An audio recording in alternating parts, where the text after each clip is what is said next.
വീണ്ടും reveal today മീഡിയയിലേക്ക് എല്ലാവരെയും സ്വാഗതം ചെയ്യുന്നു. ശുശ്രൂഷാനുഗ്രഹമാണ് കേൾക്കുന്ന ഞാൻ ദൈവത്തെ സ്തുതിക്കുന്നു. ദൈവത്തിൻ്റെ എല്ലാ വാഗ്ദത്തങ്ങളും ക്രിസ്തുവിൽ ഊവ് ഊവ്. ദൈവം പറയുന്നു അത് ഊവെന്ന് പറയുമ്പോൾ നമ്മൾ എന്ത് ചെയ്യണം?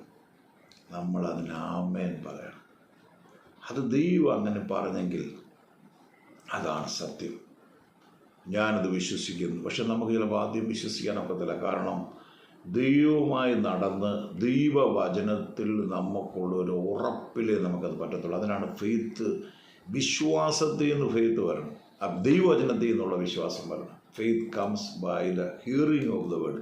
എന്തുമാത്രം വചനം കേൾക്കുമോ അതിനാണ് നാം ഉറക്കെ ദൈവവചനം വായിക്കണം എന്ന് പറഞ്ഞത്. മനസ്സുകൊണ്ടും വായിക്കാം, പക്ഷെ ഉറക്കെ വായിക്കുമ്പോൾ നമുക്ക് ഒന്നുകൂടെ അലേർട്ടായിരിക്കും. അപ്പോഴേ ആ വചനം നമ്മൾ വായിക്കും തോറും അതിലൂടെ നമുക്കൊരു വിശ്വാസം വരും. ആ വിശ്വാസം എന്താണെന്ന് വെച്ചാൽ beyond where we are living, അതായത് ഇപ്പം നാം ഈ ജീവിക്കുന്ന മണ്ഡലങ്ങളിൽ നിന്ന് അപ്പുറത്ത്. ഇവിടെ എല്ലാം നാച്ചുറല്ല. ഇവിടെ ചെയ്യുന്ന കാര്യങ്ങളെല്ലാം നമ്മൾ വലിയ അതിശോക്തി ഒന്നുമില്ല. പക്ഷെ ദൈവത്തിൻ്റെ സംഭവങ്ങളെല്ലാം everything will be supernatural. അമാനുഷികമായ കാര്യങ്ങളാണ് ദൈവം ചെയ്യുന്നത്. നിങ്ങൾ ശ്രദ്ധിച്ചു നോക്കിയാൽ പച്ചവെള്ളം വീഞ്ഞാകുന്നു, വെള്ളത്തിൻ്റെ മീതെ നടക്കുന്നു, വെറും പാത്രങ്ങളിൽ ചെറിയ എണ്ണയിൽ നിന്ന് പകരാൻ പറയുന്നു, ആദ്യം പിടിക്കുന്ന മീനിൻ്റെ വായി തുറന്നാൽ ഇതെല്ലാം ദൈവം. അപ്പോൾ നമ്മൾ വിശ്വാസത്തോടെ ഇത് ജീവിക്കുമോ, ഇത് മാറ്റം വരുമോ, ഈ അവസ്ഥകൾ മാറുമോ, ഈ അസ്ഥിത്താഴ്വര സൈന്യമാകുമോ, അപ്പം നമ്മൾ വിശ്വാസത്തോടെ പറയാണ് യെസ്.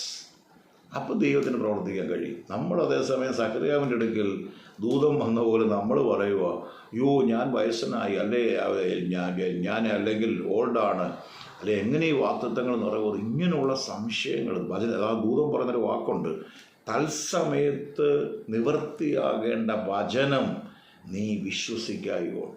അപ്പോൾ ദൈവത്തിന് ആളും പേരും അയ്യോ അന്ന് പറഞ്ഞു, അപ്പോൾ ആ പുള്ളിക്ക് ഇപ്പം 90 വയസ്സായി എന്ന് പറഞ്ഞ് മാറി നിൽക്കുന്ന ദൈവമല്ല. കാരണം നമ്മുടെ ശക്തി കൊണ്ടല്ലല്ലോ ദൈവം ഇത് ചെയ്യുന്നത്. 100 വയസ്സുള്ള അബ്രഹാമിന് അവൻ്റെ ശക്തി കൊണ്ടാണ്. അതുകൊണ്ടല്ലോ യോഹന്നാൻ പറഞ്ഞ് ഈ കല്ലിൽ നിന്ന് അബ്രഹാമിന് മക്കളെ ഉളവാക്കാൻ ദൈവത്തിന് കഴിയും. God is able to raise up children for Abraham from the stone. ഇതിൽ നിന്ന് അതാണ് നമ്മുടെ ദൈവം. അപ്പോൾ അതുകൊണ്ട് എപ്പോഴൊക്കെ ദൈവത്തിൻ്റെ വാഗ്ദത്തം കേട്ടാലും നാം എന്ത് ചെയ്യണം? ആമേൻ എന്നങ്ങ് പറഞ്ഞേക്കണം. പിന്നെ ബാക്കി കർത്താവ് അതങ്ങ് ചെയ്തോളൂ. ഓക്കെ, ഇത് അനുഗ്രഹമാണെങ്കിൽ ഷെയർ ചെയ്യാനും സബ്സ്ക്രൈബ് ചെയ്യാനും മറക്കല്ലേ. ദൈവം നിങ്ങളെ അനുഗ്രഹിക്കട്ടെ.